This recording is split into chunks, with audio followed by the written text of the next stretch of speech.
மதுரை 10 தொகுதிக்கான தேர்தல் கள நிலவரம் புள்ளி விவரத்துடன் வெளியான ரிப்போர்ட். இது மட்டும் நடந்தால் மொத்தமும் போச்சு. மதுரை மாநகராட்சி தேர்தலில் கவுன்சிலராக வெற்றி பெற்றவர்களில் சுமார் 60% முக்குளத்தோர் சமூகத்தைச் சேர்ந்தவர்கள். அதற்கு அடுத்தபடியாக யாதவர் சமூகத்தைச் சேர்ந்த கவுன்சிலர்கள் 10% உள்ளனர். இதில் முத்தரையர், நாயுடு, செட்டியார் போன்றவர்கள் கவுன்சிலராக 1% உள்ளனர். அந்த வகையில் பெரும்பான்மையாக இருக்கக்கூடிய முக்குளத்தோர் சமூகத்தினர்தான் மதுரையில் உள்ள 10 சட்டமன்ற தொகுதியில் வெற்றியை தீர்மானிக்கக்கூடிய சக்தியாக இருக்கிறார்கள். தென் மாவட்டத்தில், குறிப்பாக மதுரை மாவட்டத்தில் உள்ள 10 சட்டமன்ற தொகுதிகளில் சோழவந்தான் தனி தொகுதியை தவிர்த்து மீதமுள்ள 9 சட்டமன்ற தொகுதியில் பெரும்பாலும் முக்குளத்தோர் சமூகத்தைச் சேர்ந்தவர்கள்தான் சட்டமன்ற உறுப்பினராக உள்ளனர். அந்த வகையில் 2 திராவிட கட்சிகளும் இந்த ஃபார்முலாவை சரியாக புரிந்து கொண்டு மதுரை அரசியலில் முக்குளத்தோர் சமூகத்தினருக்கே கட்சி பதவிகளில் முக்கியத்துவம் கொடுத்து வருகிறார்கள்.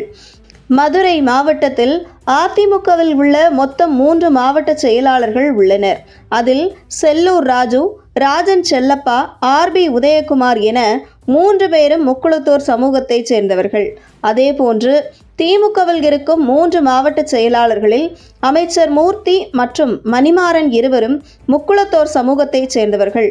திமுகவில் மற்றொரு மாவட்ட செயலாளரான தளபதி மாற்று சமூகமாக இருந்தாலும் கூட தான் சார்ந்த சமூகத்தை மையப்படுத்தி லாபி அரசியலை கையில் எடுக்காமல் மதுரையில் பெரும்பான்மையாக இருக்கக்கூடிய முக்குளத்தோர் சமூகத்திற்கு கட்சியில் முக்கியத்துவமும் உரிய மரியாதையும் கொடுத்து வருவதால் அந்த சமூகத்தினர் தளபதியின் அரசியலுக்கு உறுதுணையாக இருந்து வருகின்றனர்.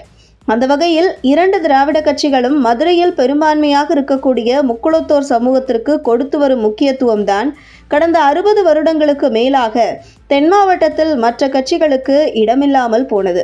குறிப்பாக இதற்கு முன்பு மு.க. அழகிரி தென் மாவட்டத்தில் அசைக்க முடியாத சக்தியாக இருந்ததற்கு முக்கிய காரணம் அவர் தனது அருகில் பெரும்பான்மையாக இருக்கக்கூடிய சமூகத்தினருக்கு கொடுத்த முக்கியத்துவமும் மரியாதையும் தான்.